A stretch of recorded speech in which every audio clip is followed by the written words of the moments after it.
আসসালামু আলাইকুম রহমতুল্লাহি ওবরকাতুহু। সম্মানিত দর্শক, আজকের এই ভিডিওটি কেবলমাত্র অর্থনীতি নিয়ে।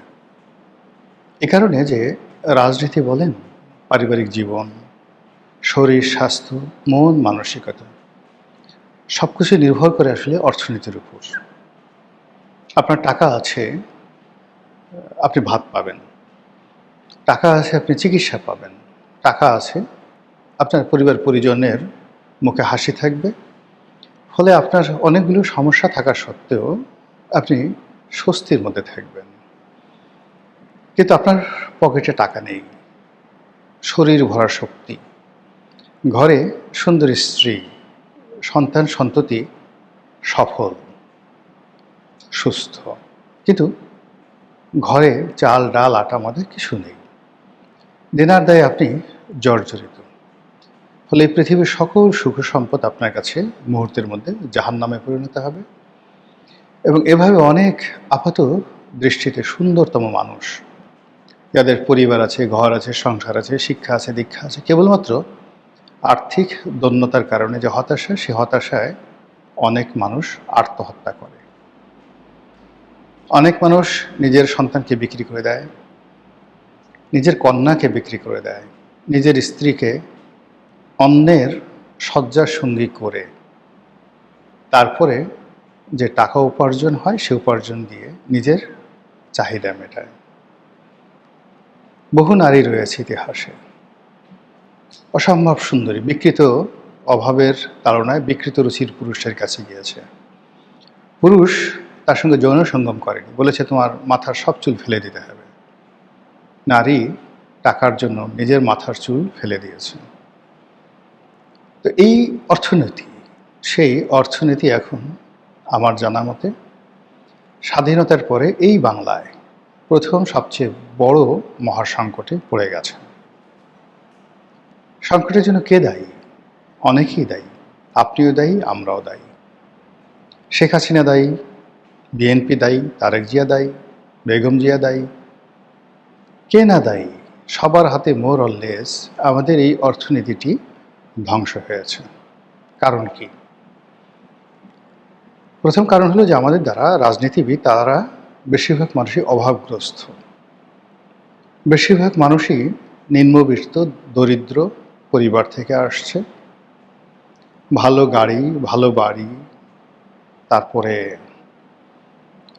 ভোগ বিলাস, জামা কাপড় ইত্যাদির নানা লোভ লালসা, অপূর্ণ ইচ্ছা, আশা আকাঙ্ক্ষা রাজনীতিবিদদের মধ্যে থাকে। খুব অল্প সংখ্যক রাজনীতিবিদ আছেন যারা আব্দুল আল মিন্টু কিংবা সালাউদ্দিন কাদের চৌধুরী কিংবা সাবের হোসেন চৌধুরী বা অ্যাটলিস্ট আমি গোলাম মওলা রনি, আমাদের মতে পরিশ্রম করে অর্থ উপার্জন করেছে, সফল হয়েছে। জীবনের ভোগ বিলাসের যত রকম উপকরণ আছে পার্থিব, সবই নিজের উপার্জিত ধনসম্পদ দ্বারা তারা পূর্ণ করেছে। ফলে রাষ্ট্র ক্ষমতা পাওয়ার পর কখনই আমাদেরকে ক্ষমতার যে মোহ, সেই মোহ দ্বারা রাষ্ট্রের একটি পয়সা ক্ষতিগ্রস্ত হতে দেয়নি।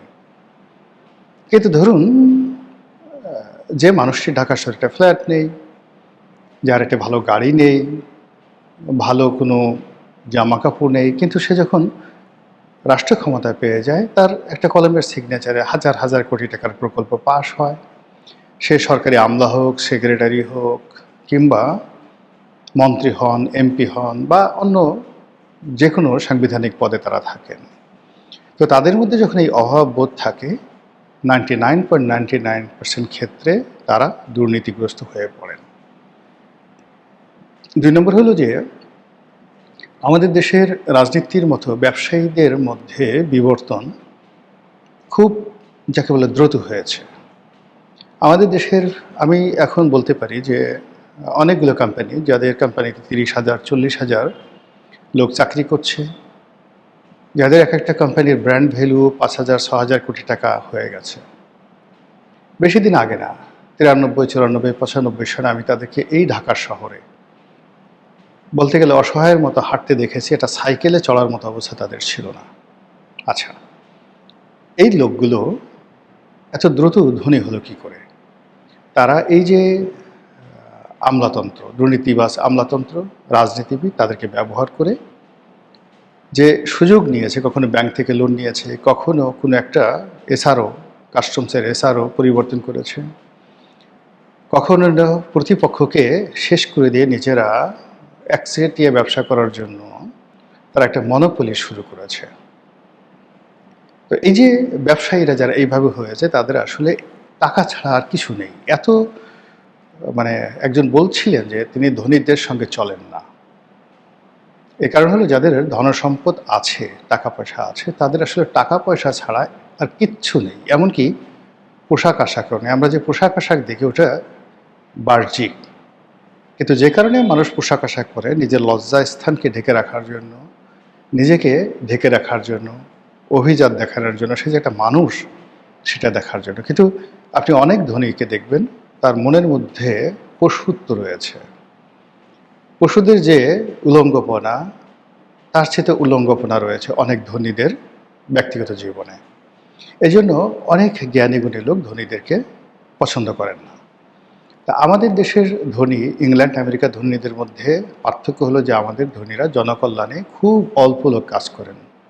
আমি প্রায় বলি যে আপনি যদি দেখেন বাংলাদেশে একটা ইস্পাহানি গ্রুপ, তারা জনকল্যাণে যে সকল কাজ করে, এমনকি আপনি গিয়ে দেখেন যে এই যে ভূমিদস্যু বলেন বসুন্ধরা গ্রুপ, তাদের যে সিএসআর প্রকল্পগুলো রয়েছে, তারা কতটি হাসপাতাল চালায়, কয়টি চক্ষু হাসপাতাল চালায়, কত শত মসজিদ চালায়। তাদের কোম্পানিতে 10,000 লোক শুধুমাত্র বসুন্ধরা গ্রুপের মধ্যে মানে কাজ করে, মানে যেখানে তাদের হেড অফিস কেন্দ্রিক ফ্যাক্টরিগুলো নয়। এই লোকদেরকে প্রতিদিন দুপুরে তারা বলতে গেলে নামকা অবস্থায় মাগনায় খাবার খাওয়ায়। তো এই যে কল্যাণমূলক কাজ, ফলে অনেক বদনাম থাকা সত্ত্বেও কিন্তু আল্লাহ তাদেরকে বরকত দেয়। কিন্তু এরকম অনেক কোম্পানি আপনি ধরেন, আমি নাম বললাম না কোনো কোম্পানির, যারা বসুন্ধরার চেয়েও বড়, ইস্পাহানির চেয়েও বড়, কিন্তু চুরি চামারি গুন্ডামি বদমাইশি করে জেল জুলুম করে একেবারে নিজেরা শেষ হয়ে গেছে। এর কারণ হলো এদের জনকল্যাণে কোনো প্রকল্প নেই। তো এই যে জনকল্যাণে যাদের প্রকল্প নেই, এই সমস্ত লোভী ব্যবসায়ীদের খপ্পরে পড়ে রাজনীতিবিদ আমলারা যে একটা সিন্ডিকেট গড়ে তুলছে, সে স্বাধীনতার পর থেকে আজ অবধি, এমনকি পাকিস্তান জামানাতে এই সিন্ডিকেট ছিল, এটা ধারাবাহিকভাবে আজকের দিন পর্যন্ত ক্রমশ বেড়ে যাচ্ছে এবং বেড়ে তারা এই পুরো ইকোনমিটাকে এখন গ্রাস করতে বসেছে। আমাদের দেশে অন্তত 10টি ব্যাংক এই মুহূর্তে দেউলিয়ার পর্যায়ে আছে। সরকার কোনো মতে তাদেরকে কুইনাইন দিয়ে বাঁচিয়ে রেখেছে, কিন্তু যদি ওপেন আপ করে দেওয়া হয় 10টি ব্যাংক উইদিন 1 সপ্তাহের মধ্যে তারা দেউলিয়া হয়ে পড়বে। আচ্ছা, এরপরে গত 2 বছরে প্রাইভেট সেক্টরে কম করে হলেও সরাসরি 10 লাখ লোক চাকরি হারিয়েছে। মানে যারা বিভিন্ন ইন্ডাস্ট্রি বা শিল্প গ্রুপে চাকরি করত, হাজার হাজার প্রতিষ্ঠান, তারা 10 লাখ লোক যারা চাকরি হারিয়েছে, তাদের অবস্থা কি এখন চিন্তা করেন। এক বেক্সিমকো, তারপরে এস আলম, এরপরে মেঘনা গ্রুপ, এরপরে আওয়ামী লীগের মালিকানাধীন অন্যান্য যে সকল গার্মেন্টস কোম্পানিগুলো রয়েছে, তারা, গাজী টায়ার, গাজী গ্রুপে 40,000 লোক চাকরি করত। এরকম কর্পোরেট যে হাউসগুলো আছে, এই সকল বড় বড় প্রতিষ্ঠানে যাদের ম্যান পাওয়ার 500 থেকে 50,000 পর্যন্ত ছিল, এইরকম 10 লাখ লোক চাকরিহারা হয়েছে। গত 1 বছরে অন্তত পক্ষে আরও 1000 গার্মেন্টস বন্ধ হয়েছে। এই গার্মেন্টসগুলো বন্ধ হওয়ার ফলে ব্যাংকগুলো বিপদে পড়েছে, কাস্টমস বিপদে পড়েছে, শিপিং কোম্পানি বিপদে পড়েছে, পোর্ট বিপদে পড়েছে, ইন্স্যুরেন্স কোম্পানি বিপদে পড়েছে, কনজিউমার যে প্রোডাক্টগুলো একটার সাথে আর একটা জড়িত, তারা বিপদে পড়েছে, এমনকি মসজিদ মাদ্রাসাগুলো বিপদে পড়েছে। এরাও ঠিক আগের মতো দান খয়রাত পাচ্ছে না।